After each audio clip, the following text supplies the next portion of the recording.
NCP chief Sharad Pawar भले ही महाराष्ट्र कांग्रेस के अध्यक्ष नाना पटोले के बयानों से नाराज चल रहे हों, उन्होंने अपनी नाराजगी का इजहार भी कांग्रेस नेताओं से कर दिया।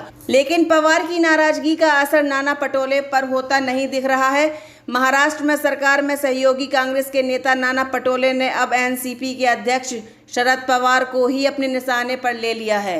नाना पटोले ने एनसीपी के प्रमुख शरद पवार को राज्य में शिवसेना के नेतृत्व वाली एमवीए सरकार का रिमोट कंट्रोल बताया।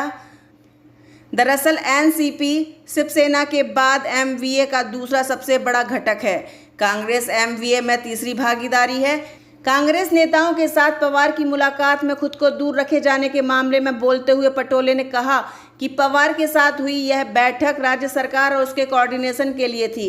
यह पार्टी स्तर की बैठक नहीं थी। पवार वास्तव में इस एमवीए सरकार का रिमोट कंट्रोल है। इसके साथ ही पटोले ने 2014 के विधानसभा चुनाव को लेकर भी एनसीपी पर हमला बोला था। पटोले ने कहा कि उनकी पार्टी से 7 साल पहले धोखा हुआ था और अब वह इसे ध्यान में रखते हुए 2024 के आम चुनावों की तैयारी कर रहे हैं। पटोले 2014 के विधानसभा चुनाव कांग्रेस से अलग होकर लड़ने की एनसीपी के कदम का जिक्र कर रहे थे।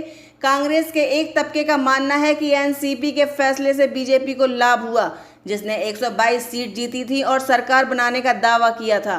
दरअसल एनसीपी ने तब सरकार बनाने के लिए बीजेपी को बाहर से समर्थन दिया था और कहा था कि वह ऐसा महाराष्ट्र के हित में और राज्य के विकास के लिए कर रही है। हालांकि बाद में बीजेपी ने शिवसेना के समर्थन से सरकार बना ली थी। नमस्कार, आपको ये वीडियो कैसा लगा हमें कमेंट बॉक्स पर बताइए।